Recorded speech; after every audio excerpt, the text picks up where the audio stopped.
Hey y'all, welcome to this week's show. We're going to get into some very interesting plants this week. From the Spring Foraging Cookbook, we will talk about watercress. Watercress is one of the wild edibles you may have had bought from the grocery store or actually had in a restaurant at some point. Much more popular in the British Isles and France, I would say, than in America.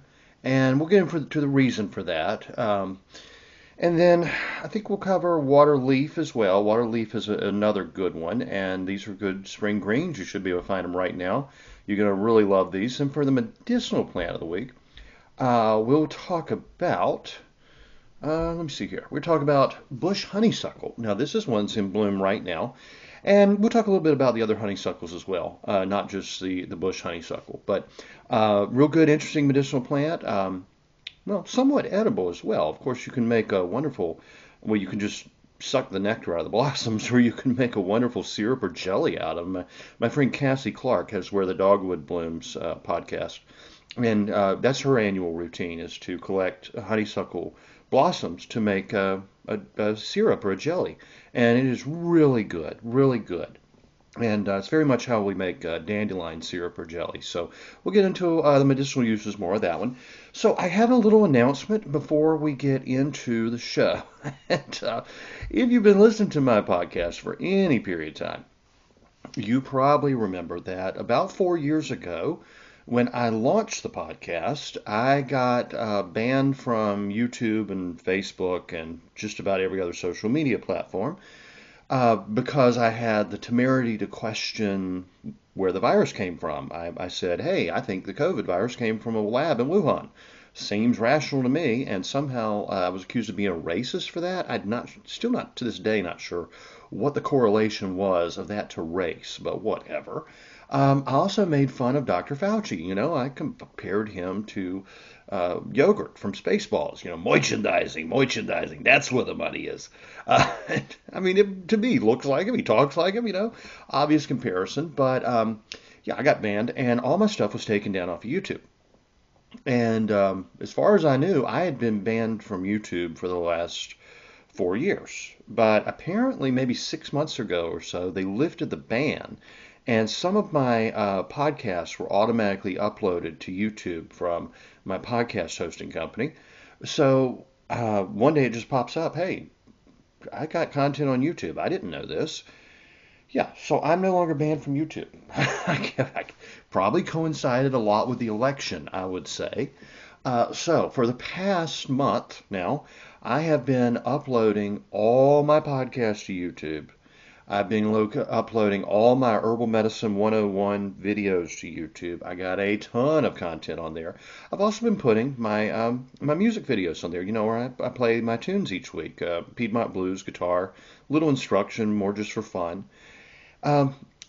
Here's the deal. YouTube treated me and a whole lot of other people very badly over the last 4 years. I am okay at using their platform. but they've been making money off my content without me even knowing it. I want to get monetized on YouTube very quickly. I got a lot of great content. I know I can reach a much larger audience. You know, that's always my goal. I do just about everything I do for free. I mean, if you go to Amazon and buy one of my books, that's about the only time that something I do isn't free. I put out more free content on herbal medicine than anybody else I know of, and other information as well. Even my Substack newsletter, it's optional if you want to subscribe. If you support my work, you can do so, and I really, really appreciate it. I mean, it makes a huge difference actually when someone just subscribes for $8 a month. I mean, that's $8. It may not sound like a lot of money, right? But when you get a few people to do that, and it's money you can count on every month, that's pretty cool. I mean, I'm a self-employed person. I don't have a regular salary, so everything I make is off of book sales or the spoons I carve. Those little subscription payments, they really add up, and I'm very grateful for them. So, if you're so inclined, please do so. But what I would really like for you to do is subscribe to my YouTube channel. YouTube channel. It's absolutely free, no charge whatsoever. I'll have the link in the show notes, just right, below the description of the show. Click my YouTube link, hit subscribe. It will take you 10 seconds. And I have to get to 500 subscribers before I can get my account monetized. Right now I'm at 141, which is not bad. I've gotten a lot of subscribers already this month, but I need to get to 500. And I hope I get there really quickly so I can start making some money off of my content.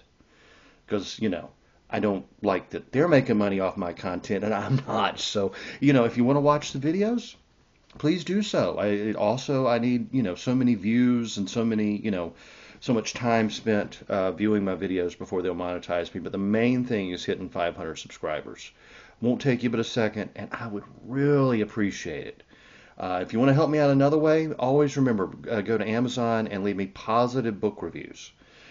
Some people really don't like me personally. Okay?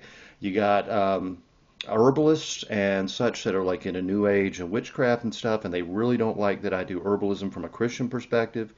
They'll leave me nasty bad reviews just to try to hurt my book sales. You've got, well, I'm Catholic, and a lot of people have bias, prejudice against Catholics. And so even among Christians, I'll get bad reviews. And I mean, one person said, this is not a Christian book, it's a Catholic book, and then he leaves me like a 1-star review. And that really hurts book sales, really hurts them bad. And, this is how I make a living. So I'm asking you today, please subscribe to my YouTube channel. If you feel like it, if you have the time, you can write me a positive review or just give me, 5 stars on Amazon. I'd be so appreciative. I mean, I give away a lot of free stuff. I gave away a ton of free ebooks throughout Lent. I was so pleased to do that. Thanks for everybody that recommended me to your friends to get free books. It really made me happy to do that. That was my way of giving alms during Lent. I'm going to try to do that every year. But if you appreciate what I do, great if you can buy a subscription. Great if you can buy a book. Super appreciate it. But if you just have a few seconds to click subscribe on YouTube, and if you have a few minutes to do a review on Amazon, it makes really all the difference in the world. It really does. Bad reviews kill book sales. One bad review can absolutely derail book sales. It's the way Amazon works. That bad reviews, especially if it's the most recent review, is going to be the first thing people see when they click on one of my books. It takes like 20 good reviews to outweigh one bad review. It's awful the way that is, especially when people don't, it's nothing to do with the books. I write some pretty good books, okay? One person took issue, they said it was badly organized. Well, I'm sorry, they don't think the way I do, and I organized it the way I wanted. Okay, that's about the only criticism of my books, actually, I've ever had. It's people who have personal issues with me because of my religious beliefs, mostly, or my political beliefs, and they go out of their way to try to damage, just like YouTube did 4 years ago. Taking me down, demonetizing me, the whole bit. Just like, Facebook and Twitter and all them did. We all remember what happened, and I'm slowly building everything back. I'm back on Twitter. People like my stuff now, and they don't censor me. I'm back on Facebook. It's totally changed. I can't seem to connect with anybody on Facebook. I don't know why. So I'm just kind of like shouting into the void there, but that's fine. People will find my work if they, they'll stumble across it and they'll still benefit from it. But now I'm back on YouTube, and if you can help me get to 500 subscribers, it would really, I'd really appreciate it. So that's all I'm going to say about that. We'll get on with the show. Enough of the shameless self-promotion, as Rush Limbaugh used to call it. The crass commercials.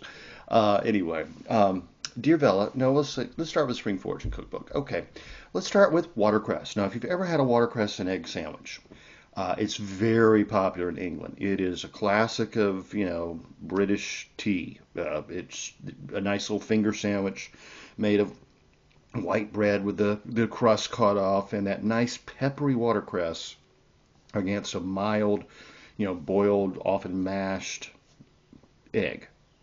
It's one of those just absolute classic sandwich combinations, and it is really one of my favorites. Now, of course, I never cut the crusts off my bread, and I bake my own bread, good sourdough, and I have a little more rustic, hearty sandwich than the Queen would have had, but and, I like a decent cup of tea every now and then, but it's not really my thing. I'd actually much rather have that sandwich with a beer.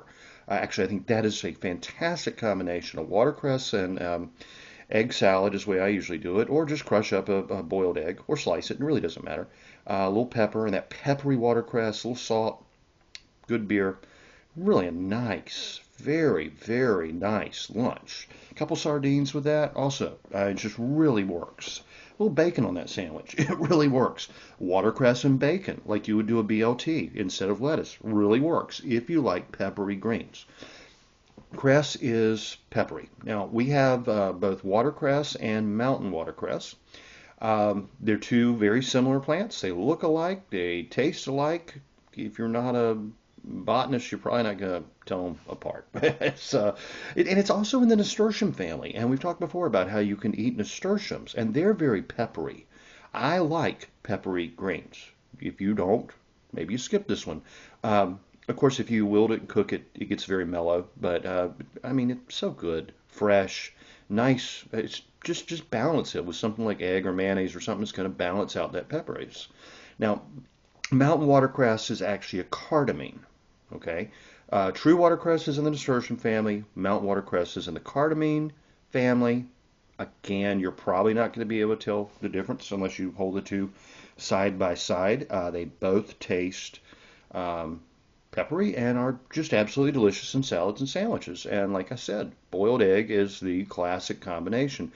Now, the problem with these plants, and the reason they're not as popular in America as they are in especially the British Isles and France, probably in other countries, but it's just classic in England and Ireland and such. They grow in springs and creeks, and they readily absorb contamination. So you've heard the old saying about don't drink downstream of the cattle. Well, don't harvest downstream of the cattle either, or any water that might be contaminated. And unless you're deep in a national forest, there's a good chance that your water that comes from a creek is contaminated. You can get very, very sick. You can even get liver flukes. Very serious. So that goes like way beyond food poisoning, which, you can get E. coli out of those streams if something's pooped in it. And even in the middle of the woods, a deer could have crossed that stream, and they often do their business while they're drinking or eating. They're like unaware. They seem absolutely unaware of what's going on with their back end. The same is true for cows and horses if you've ever been around them. They just walk along eating and pooping at the same time. I had a Weimaraner that did the same time, often in the same mud puddle, and I'd have to drag her out of there because, she was going to make herself sick. She wasn't the smartest dog, to say the least. But, yeah, so that's the reason we don't eat a lot of cress these days. Now, if you do know where the mouth of that spring is, if you can go straight to the source of the spring, in most places it's probably going to be good, clean water. But still, don't take a chance. Really, this is one, unless you're absolutely sure, and you should probably test the water. grow this one. Here's a wonderful design. I actually did a whole podcast on it back in the early days, going back like, one of the first episodes. And that's now on YouTube, by the way, if you want to listen to it on there, or you can listen to it anywhere you get your podcast. Um, on gardening, on herb gardening, and I talked to you about an herb spiral. This was the design that Bill Mollison, the father of permaculture, came up with. And it's basically just a mound. You mound up dirt or you can mound up rocks or whatever. And then you make a little path, a little bed that spirals from the bottom all the way up to the top. And it's a brilliant idea because you're making a lot, you get a lot of vertical space. You can grow a lot more on that one patch of land than you could if you had a flat garden. This can be as small as just, 4 feet across, even smaller. It could be as big as high as you could reach, or even if you wanted to use a ladder. So you could make one 12 feet across and 10 feet tall if you wanted to. I mean, there's really no limit to an herb spiral. And it gives differing sun exposure. One side of that's going to face east and south, the other's going to be northwest. One side's going to be sunny, hot, and dry, the other's going to be shady and moist. You water it from the top, and all the water comes down through the herb spiral. And at the very bottom, you put a little pool, a little basin of water. And in there you can grow water plants. You can grow, water lilies and water chestnuts and all kinds of arrowroot and things that grow, arrowweed, I meant to say duck potatoes, that grow in such an environment. The herbs you can grow up there on the top on the sunny side, or you can have vegetables. Tomatoes kind of hang down over the sides. It's really very useful. But that pool in the bottom, that's where all the water you've watered with, or any rain, ends up. Okay. Now you can go down to your local garden center and get a little plastic tub to use as a pool, or you can dig it out and you can seal it. There are natural ways to seal it. You can try sealing it with, cement. You can try to seal it any way you like to seal it. Just a good clay bottom, and the plants. Put a few fish in it, bullfrogs if you like. Eventually, birds are going to poop in there and everything. But anyway, it will break down the plant matter, and eventually it'll seal on its own. But you can pretty much keep this a pretty clean source of water. You can have plants in that pool that will filter the water. I mean, well, duckweed filters water like nothing else. It's amazing. But you can grow watercress in that pool, and you don't have to worry about it being contaminated. So that's the way I like to grow watercress when I can grow it, when I'm settled in and I can actually establish a small pool like that. It's really good, and I trust that a lot more than I do in the wild. Now, of course, you could also grow watercress hydroponically. That works really well. Do aquaponics, hydroponics, whatever you like. It's it's not that hard. It's not that hard, honestly. Now, an Italian friend of mine, excuse me, my friend Alyssa in Italy likes to make spring greens and beans. And they'll usually, the Italian tradition, I'm not sure exactly what greens she used. I haven't talked with her in a couple of years about this subject. I talk with her weekly. Say a prayer for Alyssa. I've told you before, her family used to own the largest pecorino cheese company in Rome, or Alyssa Brunelli, and it was Brunelli Pecorino. And, my family carried it in our grocery store. I've known that name, so when I ran into her, I'm like, wow, are you, related to Brunelli? Oh, yeah, it's my family. And she's a great person, really one of my best friends. And the mafia took over her cheese company, her family's cheese company, and killed her father, took all their property, bankrupted them, and she fights them every day in the very corrupt courts of Rome, trying to get back her family's legacy. She's literally devoted her life to it, and lost just about everything. So say a prayer for Alyssa. Look up Alyssa Brunelli. If you want to make a charitable contribution, she's got a little fund for legal counsel and such. Great person, really great person. But anyway, in the Italian tradition, cress would often be used, or wild mustard, dandelion greens, plantain, dock, etc. Any wild greens or garden greens you got. So if you can find some wild alliums, absolutely toss those in too. I mean, the ramps are up right now. You got wild garlic, wild onions, or just use whatever you got from the store. So toss your chopped alliums with some olive oil and some good pork sausage and cook them in a pot. Use whatever sausage you like. I like a spicy pork sausage. I also add additional crushed red pepper at this point so the oil picks up the hot pepper flavor. Add your washed greens and cook them down in the grease and the oil that you've cooked your sausage and your onions and garlic in. Add some chicken broth and some beans. Apparently, any white bean or light red kidney bean or traditional, I mean, cannellini, of course. You could use navy beans, whatever you got, right? Lentils and chickpeas work really well. And chickpeas with that unique flavor, lentils with their nice rich taste, just as good, if not better, actually. So, she didn't mention adding herbs or what wine or pasta she'd use with this, but I think it benefits from them all. So add the herbs of your choice. Throw in some pasta if you like. Pasta and beans actually goes really good. Like pasta fagioli. That's a if you're on YouTube looking around, just wasting time one day, look up a tune called Pasta Fagioli. Pasta e Fagioli.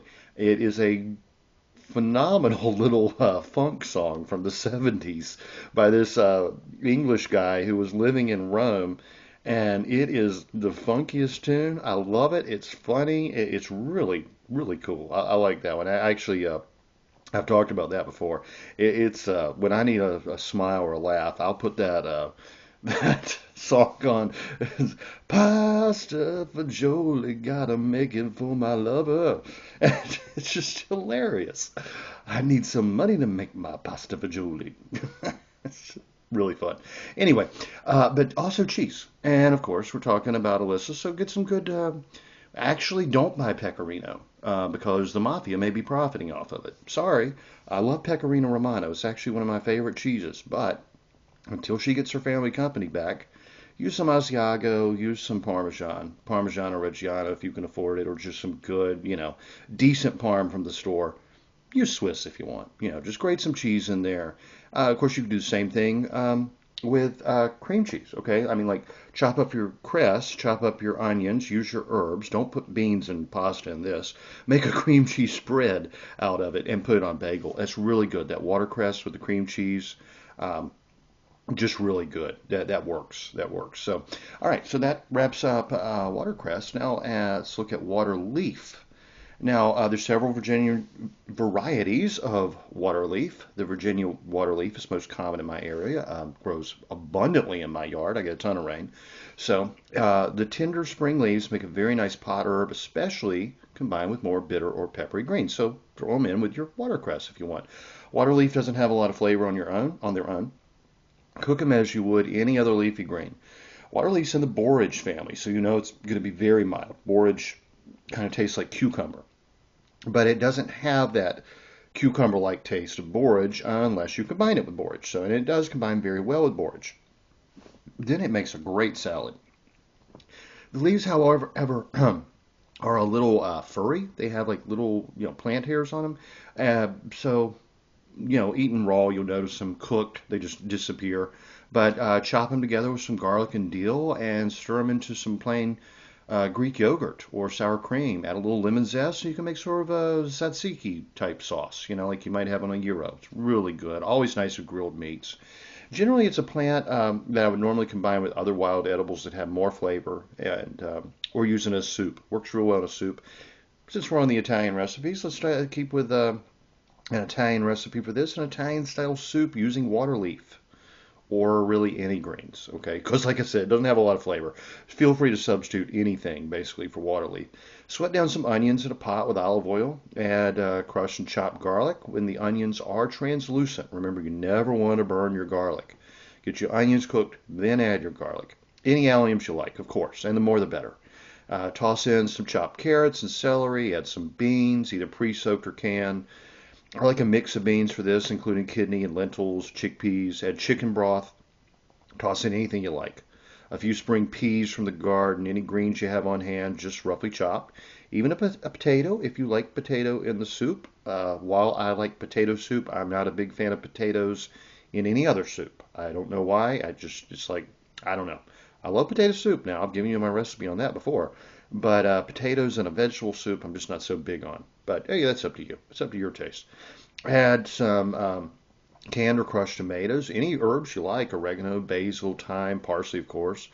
Good bit of crushed red pepper. I like I like it spicy. Simmer until the carrots and beans are soft, salt and pepper to taste. Add some pasta and cook until soft before serving. This is almost, like the Italian wedding style, kind of minestrone style of soup. And add a cup of red wine and a little olive oil to your bowl. That makes it even better. A cup of red wine in the soup, olive oil in the bowl. Again, some grated cheese is always very good.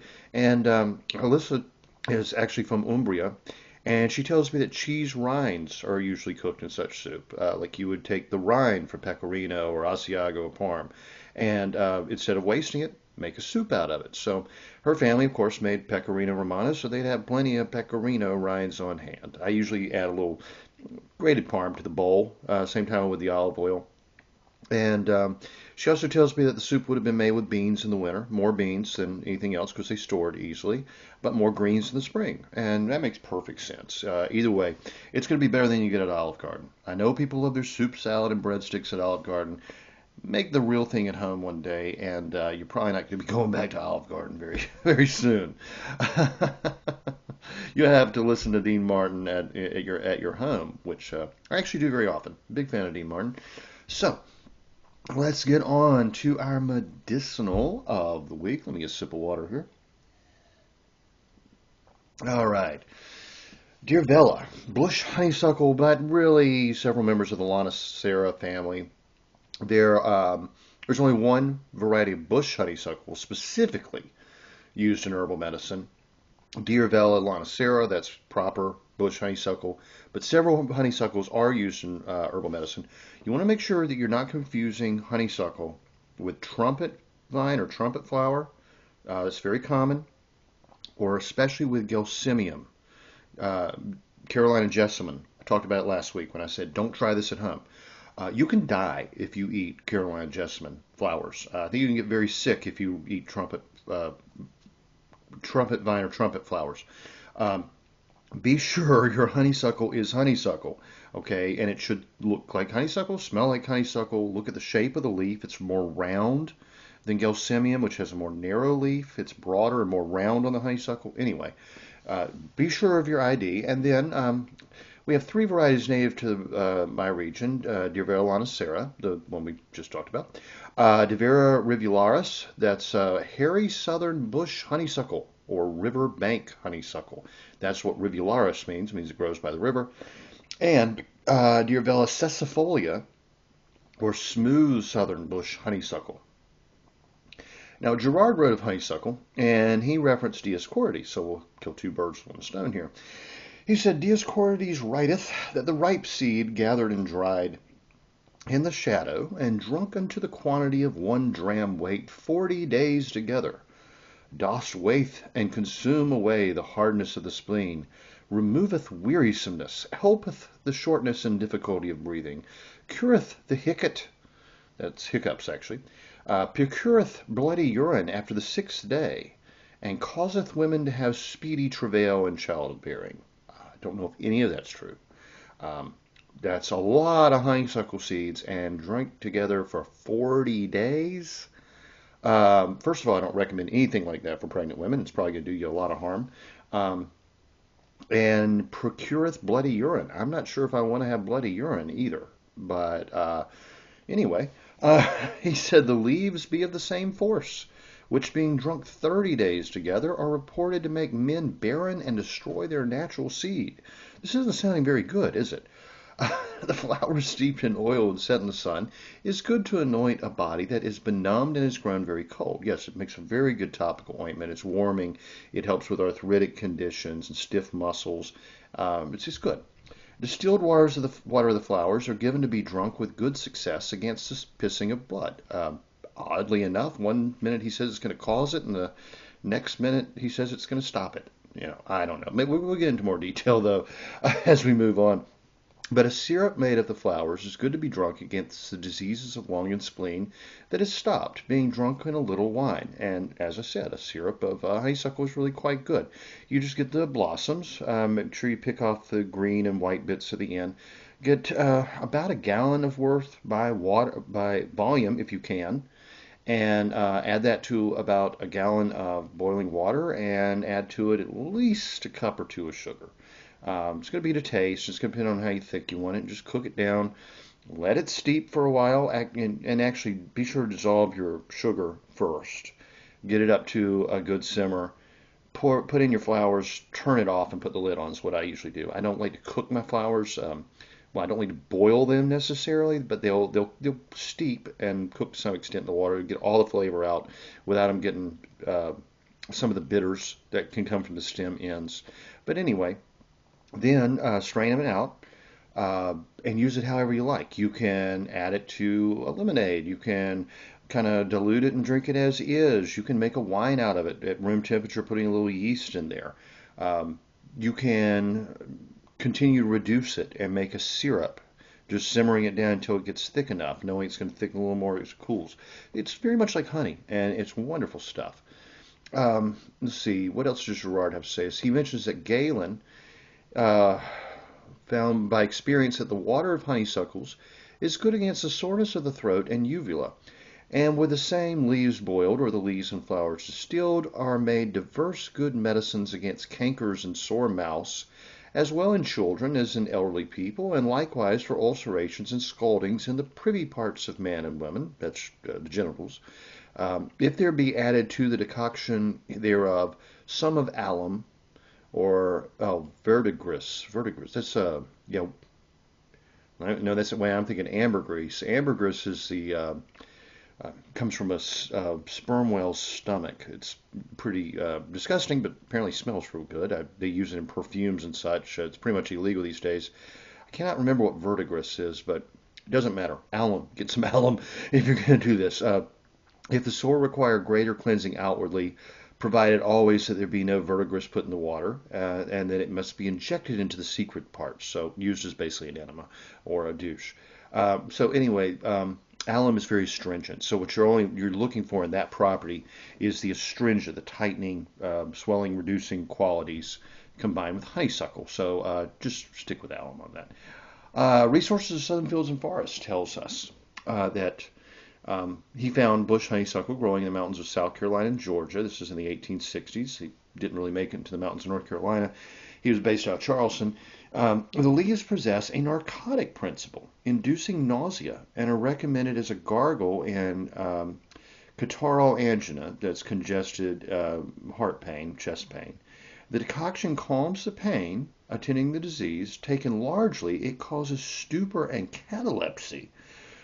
I'm beginning to think, the tea of the leaves is not the best way to go here.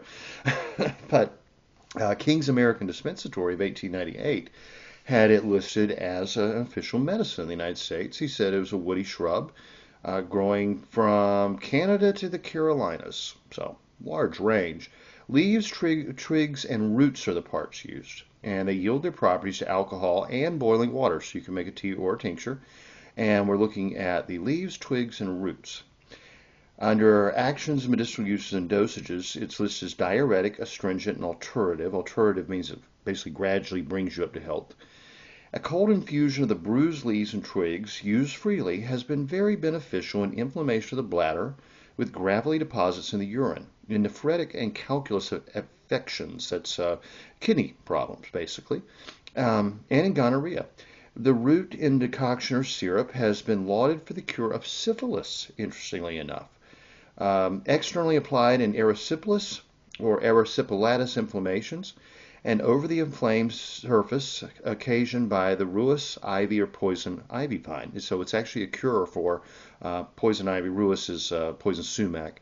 It soon relieves the itching, burning, and inflammation, swelling. I will have to remember that. I am extremely allergic to poison oak. Poison ivy doesn't bother me that bad. Poison oak is like deadly for me. And bush honeysuckle is what's being recommended here. A lot of the honeysuckles can be used interchangeably. I just double check on that. And next time I get poison oak, which will happen, it's in North Carolina, you're going to get poison oak. I'll try to use some honeysuckle on that and see how it works. I'll let you know if it works real well. We may have, a new cure here. Last time I had it awfully bad. I tried using that topical Benadryl spray, and not only did it make it worse, it made me incredibly sick. I mean, like flu-like symptoms and blacking out. I don't know what the deal was with that. Stopped using that right away, and I was looking around for an alternative, and I found some horse nettle. Horse nettle is in the same family as like Jimson weed and belladonna and such as that, and it has a really good effect used topically. Of course, it's very toxic, very poisonous internally, but topically for soothing nerve inflammation and irritation. And I remembered that the Lumbee had used it to help mange in dogs, and other animals, the itching of mange, and also for skin conditions on humans. So I went and I gathered a bunch of it, chopped it up, made a strong decoction of it because, I didn't care about the volatile oils. I wasn't making a tea to drink. I was making a decoction and used it as a soak. And it really helped. I mean, it really helped with the itching, and it just soothed the nerves, and it was real good. Since then, I've used horse nettle for a family member that had bad nerve pain in her feet, and it helped a lot as well. So that's it's good to know. Anyway, so plants for future states of bush honeysuckle. Medicinal uses of bush honeysuckle. The leaves are a diuretic. A compound decoction has been made in the treatment of stomach aches. This contrasts with reports that the leaves contain a narcotic principle that induces nausea. So they do not believe in modern use that the leaves have that narcotic principle that induces nausea, which is a good thing. The plant is used as a gargle in catarrhal angina, it's congested chest pain again. The root is diuretic. Galactagogue means it increases mother's milk, actually, or can stimulate lactation. Laxative and ophthalmic, which means it's soothing to the eyes. A cooled infusion has been used as an eye wash for sore eyes. The bark is laxative and ophthalmic, also can be used for the eyes. And infusion has been used to increase milk flow in a nursing mother and as an eye wash for sore eyes. So we have a remarkably useful plant that certainly is not commonly used in herbal medicine. So be sure to check that one out. At least once in your life, have an egg and cress sandwich. It is delicious. As I said, a little bacon never hurts, but egg and cress sandwich and a beer is really nice. Really nice. In fact, one of my favorite lunches is actually to make a couple egg and cress sandwiches and cut them. One sandwich is actually enough for two people if you're going to do it this way. And take some leftover fried chicken and maybe a few pickles, and put it in my pack basket, and going out for a picnic, and a little cold beer put in the stream, and it's a good hearty meal for a guy. It's a nice kind of light meal for a lady, and it's a real nice way to spend some time by a creek on a hot summer day. There's no doubt about that. I haven't done that in a long time, but maybe I can find somebody to do that with before too long. Well, anyway, y'all, have a great week. Do please remember, subscribe to my YouTube channel. It'll help me a lot. And I will talk to you next time. The information in this podcast is not intended to diagnose or treat any disease or condition. Nothing I say or write has been evaluated or approved by the FDA. I'm not a doctor. The U.S. government does not recognize the practice of herbal medicine, and there is no governing body regulating herbalists. Therefore, I'm really just a guy who studies herbs. I'm not offering any advice. I won't even claim that anything I write or say is accurate or true. I can tell you what herbs have been traditionally used for. I can tell you my own experience and if I believe an herb has helped me. I cannot nor would I tell you to do the same. If you use an herb anyone recommends, you are treating yourself. You take full responsibility for your health. Humans are individuals and no two are identical. What works for me may not work for you. You may have an allergy, a sensitivity, an underlying condition that no one else even shares and you don't even know about. Be careful with your health. By continuing to listen to my podcast or read my blog, you agree to be responsible for yourself, for your own research, make your own choices, and not to blame me for anything ever.